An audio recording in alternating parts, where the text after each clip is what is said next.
What a. And g'day viewers, I'm Michael. And I'm Janet, and welcome to this week's episode about the Love Alchemist. In this podcast, we'll explore 50 strategies to ignite the flames of love and keep them burning, and show you where love transforms into an eternal bond. So if you're ready to become a love alchemist and create a love that lasts forever, then listen up.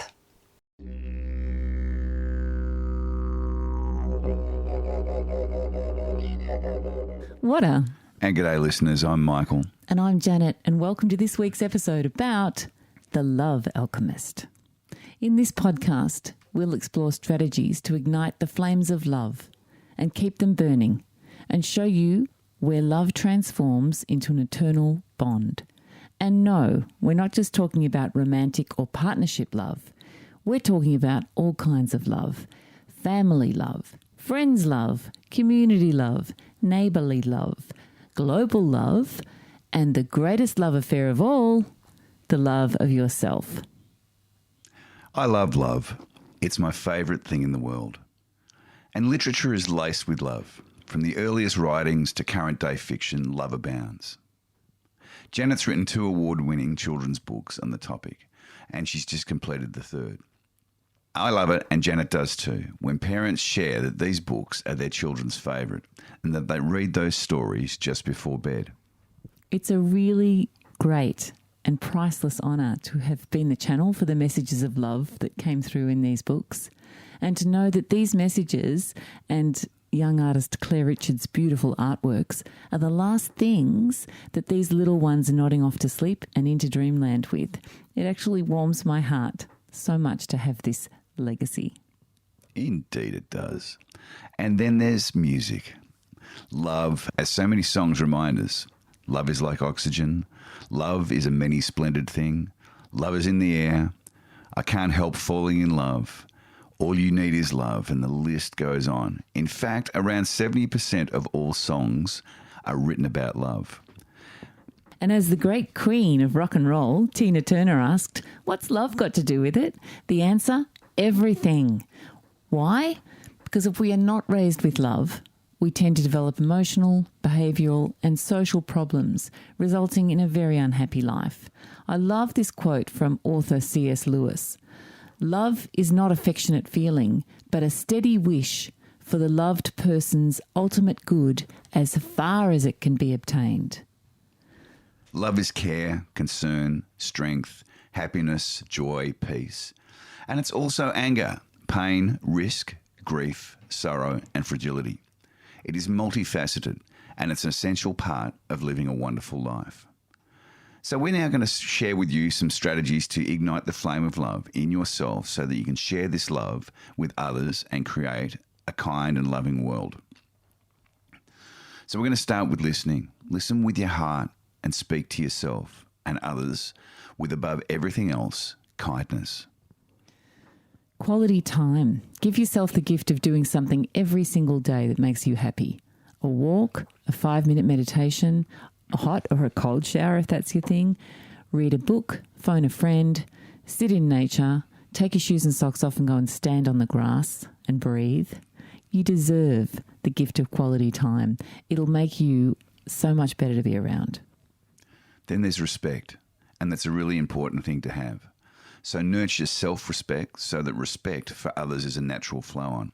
And then you spend the time respecting other people's thoughts, opinions, actions, reactions. But it's about not judging. It's about just respecting their space and their ability to make their own decisions. Absolutely. And realising that everybody's decisions are going to be different. It's parenting's a really good example of that. Your children will make some choices and you think, why and how?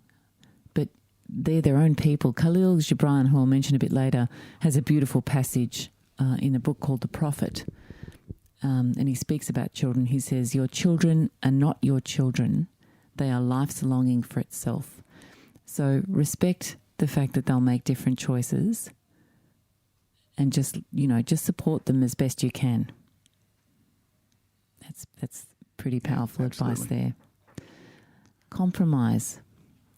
Ensure you allow room for changes in deadlines or goals. changes in circumstances, changes in everything in our life. Change is a constant. So you've got to remain willing to compromise on situations so that the best outcome is reached without compromising your mental, physical or spiritual health. Mm-hmm. And give yourself a hug. And for those of you that know me, I'm a big hugger. So I not just give myself a hug, I give everyone a hug that I love. And I come around. But just take a minute every morning or night to give yourself a hug and then pass that on to others in your life. Hugging is just such a cathartic thing to do. There's nothing better than a great hug.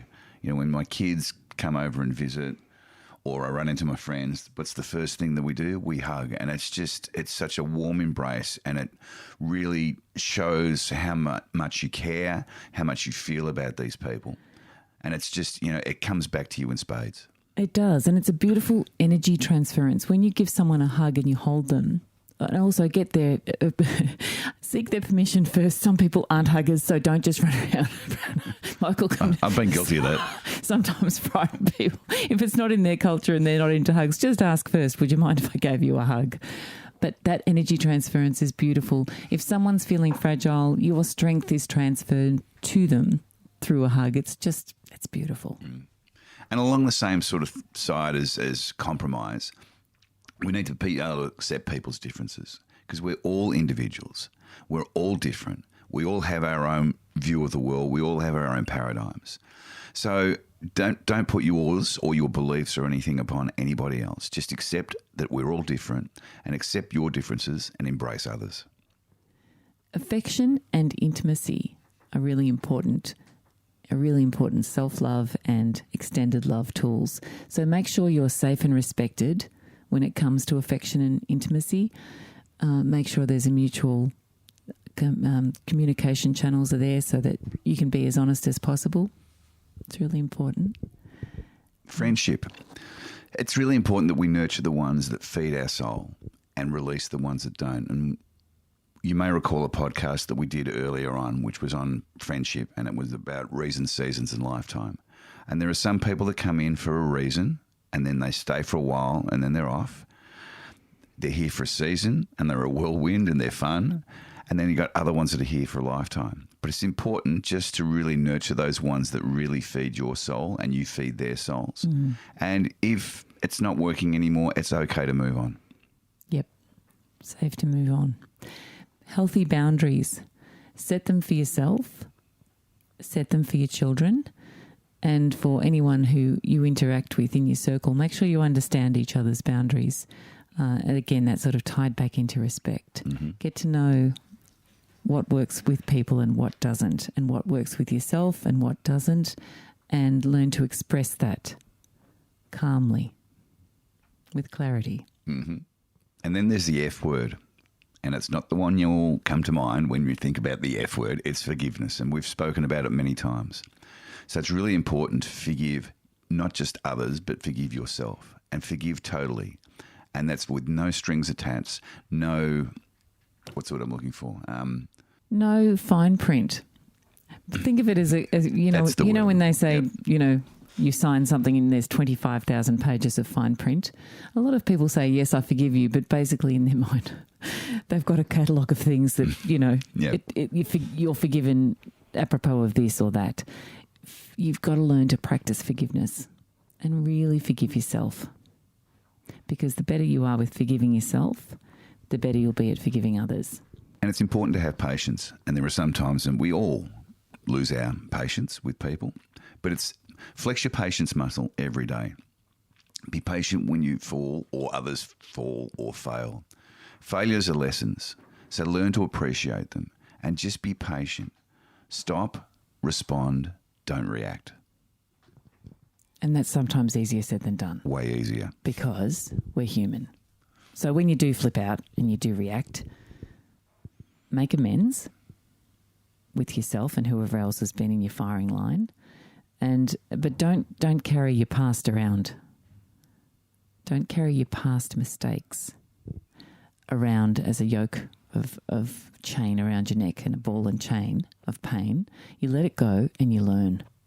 And it's really important in relationships and in love to have teamwork.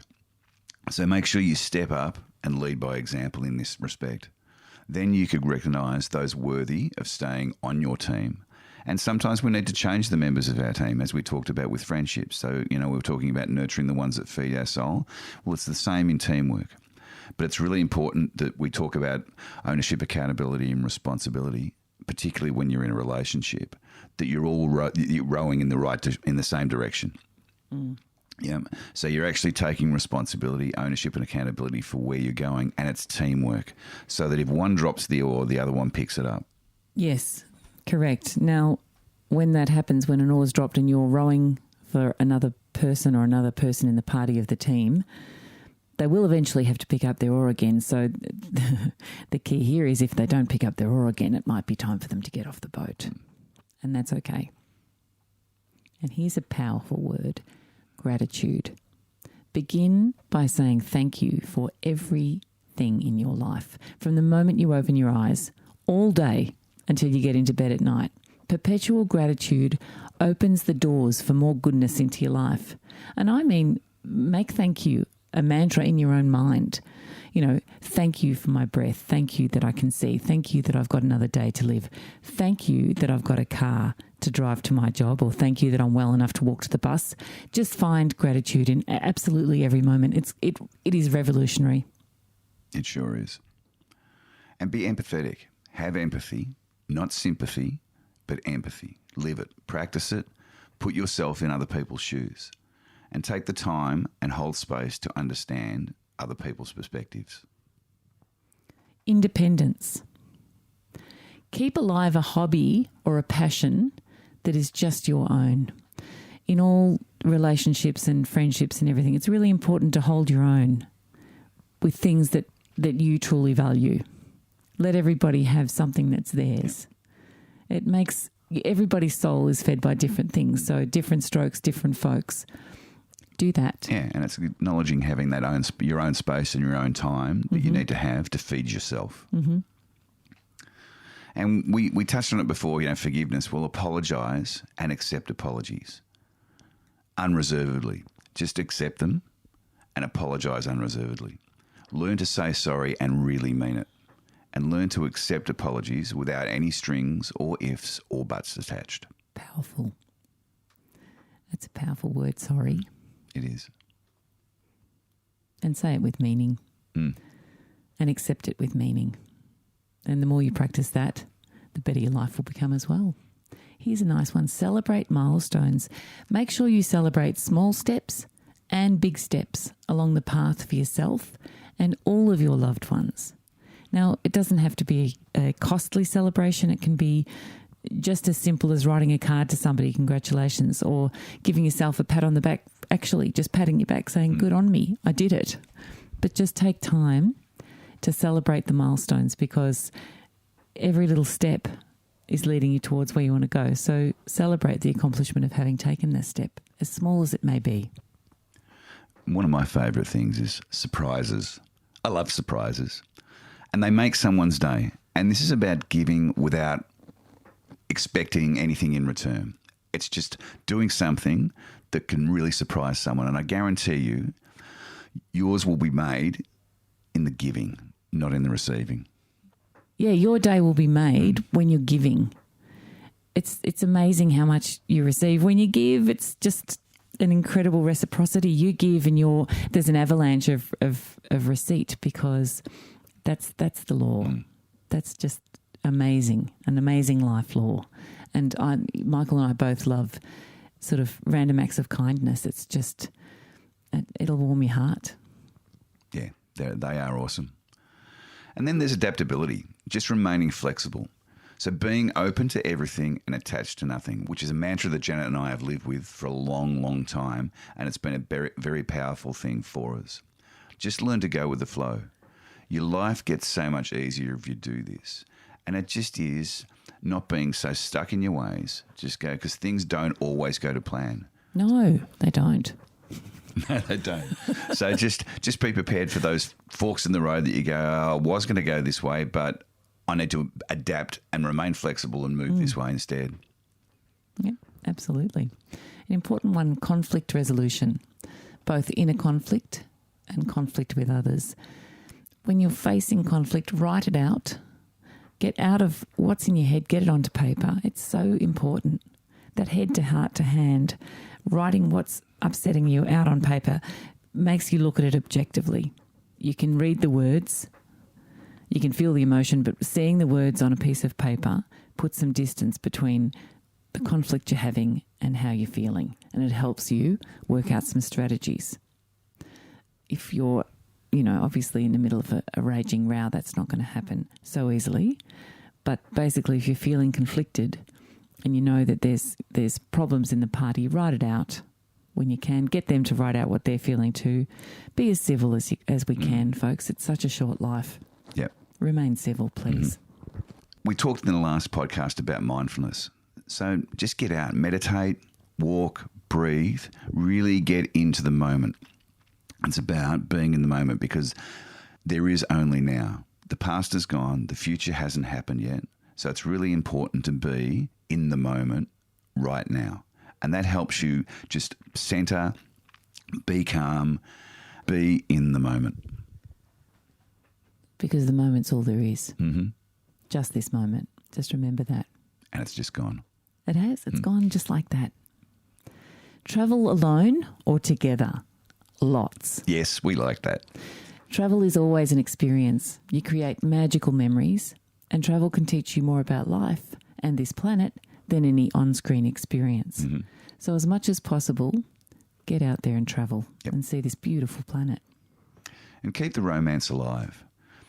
If it's with yourself, just do something like take a scented bath, play your favourite music, or if you're with your beloved, carve out the time to do something together that you both enjoy.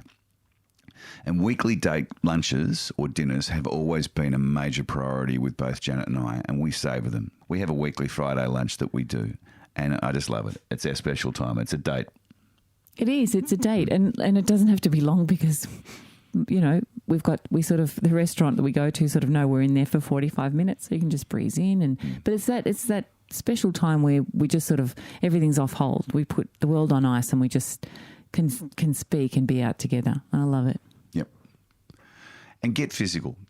Don't let hand-holding, kissing and hugging, particularly in public, become a distant memory. For best results, you need to practice this daily, and we do. We do indeed. Some things are better left unsaid. Always remember that. Some things are better left unsaid. We have to learn not to think with our mouths. You can have a thought bubble and just, if it's not going to serve any purpose except you expelling some thought bubble and gas, let it go. Yep. Let it go. There are so many times that we just be mindful of your thought bubble and don't think with your mouth. Some things are better left unsaid. And importantly, speak up for each other, both alone and in company. It's really important to be each other's cheerleaders.